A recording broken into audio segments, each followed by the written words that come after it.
it seems the secret to a happy marriage could be as easy as always saying yes.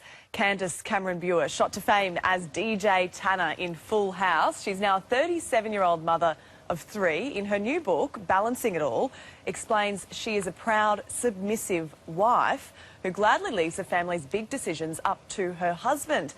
Candace joins us now from the United States. Candace, thanks for joining us. Hi, you're welcome. Thanks for having me. Our pleasure. Now, first of all, these comments have recently stirred quite a pretty big response from both sides of the argument. Have you been surprised by the reaction?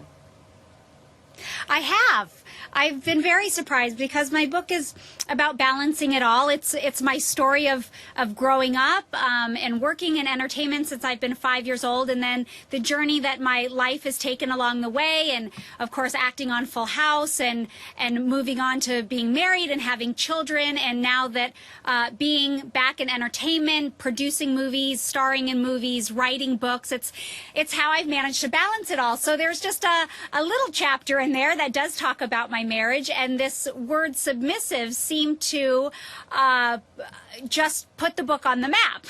So I was surprised that was the portion that was taken out of the book that has really stirred up controversy, and I wasn't expecting it. Well, the word submissive is quite strong, I suppose. I mean, I'm not surprised that a lot of people have reacted strongly to the use of the word submissive.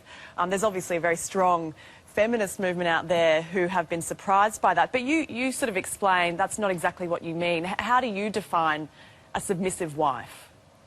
Well, I do mean what I say in the book, and I use the word submissive, and it's a word that I'm very comfortable with because it's the biblical definition of the word submissive. So I've been taught this, and it's not an ugly word to me, but I can understand how people take that because this word can be looked at as a perverted word when it comes to a marriage, as in a sexual submissive way.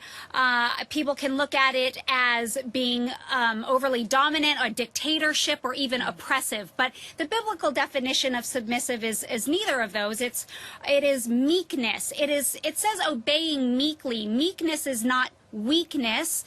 It is a strength under control. It's bridled strength. So my husband and I are equal in importance in our marriage, and my husband does not dominate me, but I love that my man leads our family because he loves us so much, and he's called to love me to the point of laying his life down for me. I mean, that's how much he's called biblically to love me, and I respect him. So we have this very wonderful mutual relationship. But when it comes to some big decisions that we can't agree upon, eventually someone in a relationship has to compromise. So I understand that the word compromise makes some people feel more comfortable, but in a biblical definition and the blueprint by which we follow our marriage, I would be the more submissive one, or the one that is compromising more, because I trust that my husband will make the best decision if we can't agree on someone to lead our family well.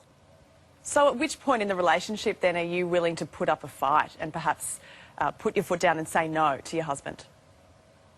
Oh, well, hey, if I disagree, or if I do disagree, we are very communicative, and I am a very opinionated woman. I'm a very strong woman. I wouldn't be in this entertainment industry and doing all the things that I do if I weren't. And obviously my husband respects me very, very much. But of course there's things that we don't agree upon. And, you know, I can dig my heels into the ground as much as I want. But again, ultimately, if my husband feels so strongly that he feels that something would be better for us, then I trust that. But there are many times where my husband sees my passion and goes, absolutely, if you feel that strongly, that's what we're going to do. And I'm talking about very big decisions for our family. This has nothing to do with the everyday, and I think that's what's really taken out of context, as if I were a doormat. I am not. It's a very good point.